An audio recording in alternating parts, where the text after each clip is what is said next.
Welcome to Sessions with Ellie, an intriguing talk show about relationships, romantic love, and family. I'm your host, Ellie Adhami, licensed marriage and family therapist, with my co-host, Iman Adhami.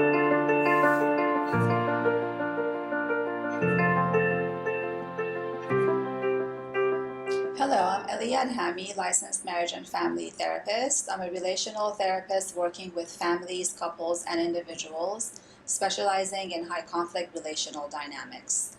I'm here today. This is our first episode with Iman Adhami, Sessions with Ellie. Welcome. How are you doing today? I'm good, thank you. How are you? Good. Excited to start this new thing that we're doing. Yes, likewise. Where do you think we should start today? We've been talking about this, thinking about this for a while. You're familiar with my posts, and I'm getting a lot of feedback through messages and comments on social media regarding the quotes that I share, and we decided to get together and maybe talk about these quotes. Yeah, I think you should start with introducing yourself. We'll introduce ourselves. It's first session, so everyone to get familiar with who we are and why we're kind of doing this. I thought maybe it's a good place to start to kind of give a foundational information on how I work with my clients, whether they come to me as a family, as a couple, with their partner, premarital counseling, or individually, or anything like that. Kind of how I look at the work and what my process is. Yeah, it sounds good. It's a good foundation for everything everyone's going to see in here. Some of the concepts, the psychology concepts that we often get together and talk about. I'm sure you've heard things like family systems, attachment, psychodynamic, psychoanalytic. I've even referred to things like the neurobiology of our brain and patterns set in our brain, relational patterns. Where do you think is a good place to start to kind of talk about what some of those concepts mean? Probably the family dynamic part. Family systems? Yeah, definitely. Family systems, yes. Okay. What is your take on family systems? That's where it all starts. I mean, we're born into a family, we're raised by a family, whatever that looks like. So whether you're coming to therapy with your family as an individual, with your partner or spouse, or thinking about marriage, coming in for premarital counseling, anything like that, a lot of who you are and the dynamics that are set in your relationship is based on the family that you were born and raised into. Yeah. I always had a feeling about that from like when I was a kid and whatever. Never really knew about it. You realize that it all starts from somewhere, and it always leads back to the family stuff. Yes. It's very interesting that when I work with people in my clinical work, I see exactly what my specialization is, what my studies were, what my education and background is, and then also what was lived experience for myself. That we tend to find the same relationships as adults that we had in our family system. Because those are the patterns that neurologically have even been proven to have been set based on our early childhood experiences. Now that goes both ways. If we are in a happy family environment, we're in a harmonious family environment, everybody is loving and kind, and we listen to each other's emotional needs, we are there for each other, everyone reciprocates, that does set the tone for how we are even neurobiologically set in our minds as to the relationships we look for as adults. So a lot of people that come to me, I find that what they're experiencing in their relationships, and obviously if they're in therapy, they're not having good experiences in their relationship or they wouldn't be coming here. I find that it is directly associated or directly reflecting exactly what happened in their childhood. Yeah. Yep. And that's not to say that even if you had a happy childhood, there wasn't fights or stuff. It's how those fights were addressed, how the conflicts were resolved, because everyone has good times and bad times. I think when you say like happy childhood and stuff like that, it doesn't. I don't think of everything's rosy and going to the park on Sunday and this and that and whatever. Yeah, there's going to be hard times with everything, but it's That's happy. life. That's life. But the happiness comes from how you're left feeling after things happen, bad things happen, whether it's whatever it is, whether it's a death in the family, whether it's someone losing a job, having to move, whatever it is, coming home past curfew and you get punished for it. How are all those things addressed that leads you to still be happy? Because all those things also give you guidance and give you rules and give you build your character. Exactly. So without that discipline also, so just saying like the happiness isn't just like, oh, haha. Exactly. Happiness is not in correlation with things happening or not happening in your childhood. Bad things always happen, or hard things always happen. Struggles always happen. It's how we respond to each other. And if we use those struggles to create more of an emotional connection, more harmony in the family, more of a attachment connection to each other during those struggles, or do we turn against each other or react to each other or fight? And all of that is ingrained in us even generationally. So if your great grandparents reacted a certain way to each other in the relationship, and your grandparents followed that, your parents followed that, and then you watched that as a child, most likely you will tend to do the same things again in your adult relationships, whether your romantic relationships or any other kind of a relationships. How you respond to your coworkers, how you respond to your siblings, how you respond to your romantic partner. Yeah, it's fascinating. Yeah, I had that realization most vividly a couple of years ago. A little bit less vividly down the line, but all those other things when you go back on, you're like, wow, I should have realized that it's the same thing. Mm-hmm. Yeah, we usually don't realize what's happening until something happens in these dynamics where it becomes so intolerable that we kind of step back and get ourselves out of the situation, and then only looking in from the outside are we able to realize what has happened. Yeah. And a lot of that can take place in therapy, where we come to therapy thinking, I don't understand what's happening, but I'm kind of struggling in these relationships. And then through therapy, through creating a safe space with the therapist, are we able to kind of step out of the situation and look in and see exactly what's happening in our relationships. The good news is that no matter what has happened in our childhood, even if things have been very extensively traumatic, the human condition is set in such a way that we are very resilient, and we can come back from any kind of a trauma, and we can recreate ourselves and recreate our relationships and recreate how we view life and how we want to take the next step and live our life from here on. Yeah. Yeah, there's always a chance. The possibility of it getting better, because you have a big rock and you hit it and it crumbles. You can still put it back together if it's just like one hammer and like it cracks in half. Mm-hmm. But if you keep hitting it, you get all these other smaller pieces. It's going to be a lot more difficult to put a glob of sand together into that rock again. That's a fascinating analogy. Just thought of it. And it's not going to look the same either. So the sooner you attend to it to put it back together, the less unfamiliar it's going to be, and the less you need to adjust to the newness of it. Mm-hmm.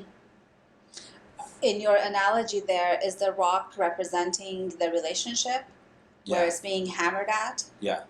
Whatever the thing, yeah. But yeah, it's always relationships. I enjoy the way we can interact and talk back and forth, kind of having the same experiences relationally, whether it's the family system, culturally, the environments that we've been exposed to, and being able to have these kind of tough conversations, because it's really hard for a lot of families, I find, to even address that there's issues. But it's very common, it's very normal, it's very human. There's not one person that can say, I have had a perfect life, a perfect childhood, everything is rose and peaches and there's no issues. So it's very important to have the courage to, first of all, realize something is not working in our relationships, and knowing that it's okay to ask for help. Right. In an environment where there's no judgment, there's no ulterior motive. This is really just a safe space with someone who has the knowledge, the education, the background to help me figure out what's happening. Yeah. With that also, I believe it's important to work with a therapist who has lived experience, not just clinical experience and educational experience. Because when you have the lived experience of what you're trying to help your clients go through, you can do it a lot more effectively, because you've been on the other side. You know what this feels like. You know how it is. You're not just preaching things. You've been down the road. You've been down the road, as they say, exactly. And it seems like for the most part, the road is the same for everyone. The stops are different, but the road is the same. Mm-hmm.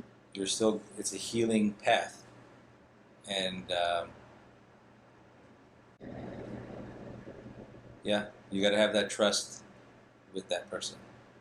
With the therapist, you mean? With the therapist. Of course, that's also something that gets established over time. And if someone finds themselves not being able to trust, that's also reflecting something in our life experiences. So as long as you come in and you give it a chance, that therapist can help you build the trust. Right. Or can also, through looking to see why you're not being able to trust, where does that come from? What is that about? And work through that. So no matter what you feel or what your experiences have been, if you find a therapist that's the right match for you, because that's another very important piece. Because therapy itself is a relationship. Yes. So we're not able to have an effective relationship with everyone. So it's the same thing in the therapeutic relationship. I may be a good therapist, have all the knowledge, all the experience, all the life experience, all the clinical knowledge that I need to help someone. But if our personality types or something is not able to create that connection, then I'm not the right therapist for that person.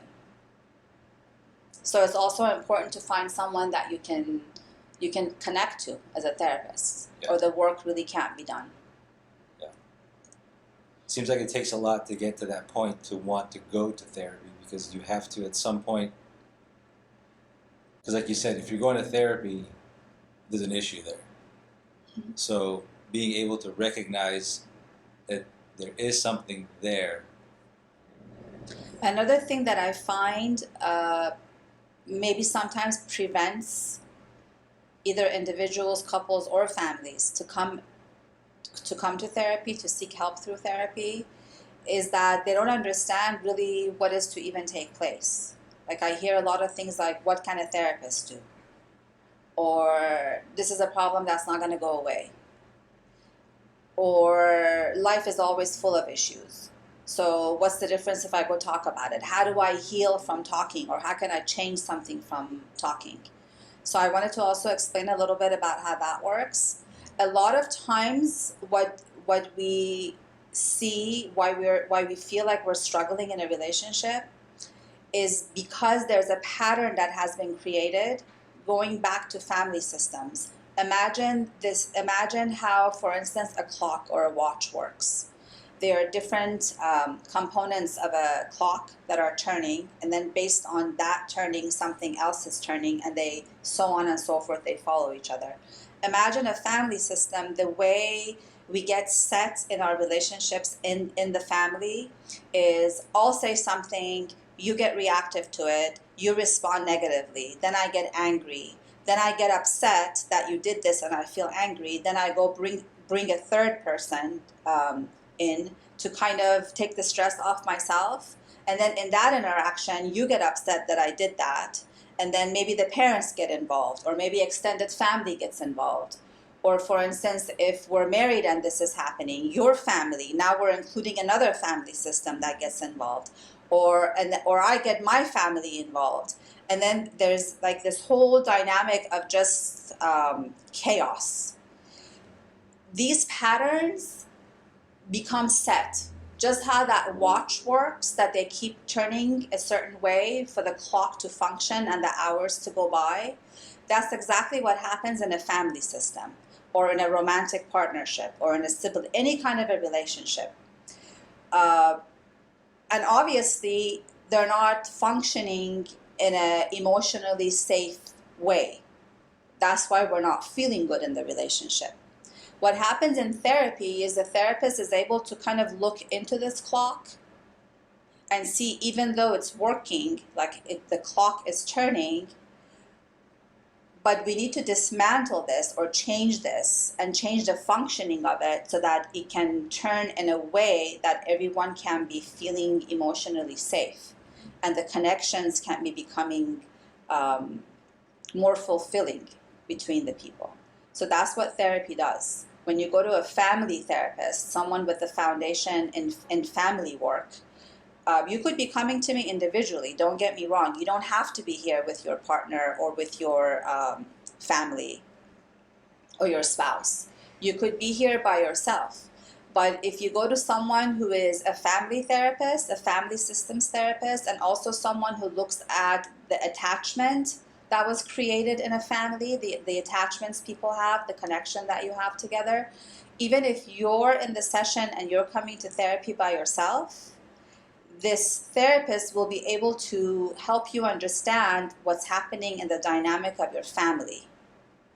And through realizing what's happening, what are these dysfunctional patterns, what are these struggles that you see happening in the relationship, what can I do to make a difference? Because if I stop turning the same exact way, the rest of the system shuts down. Right. You don't have to change an entire system for the relationship to change. All you need to do is change how you react in those patterns, and then change starts happening. Hopefully. So basically what I'm saying is we're not in control, or we are not able to create change in the individuals that we're in a relationship with. But if we gain an understanding of what's happening in the relationship, what is the dynamic of the relationship, and take a step back, if there's trauma, if things we need to heal from, do the healing, and then be able to react differently in the relationship, that relationship will change. Even if the other person is not willing to put in the work. And then if they decide they want to follow along on this pattern, or if the person is here in a marriage with their spouse or with their family, when everyone realizes what's happening and everyone works on themselves, that's where we see families that come from very difficult pasts, but now they are thriving. Does that make sense? Yeah. or couples that are on the verge of divorce and then they come back from that because they learn new ways of responding to each other and meeting each other's attachment needs.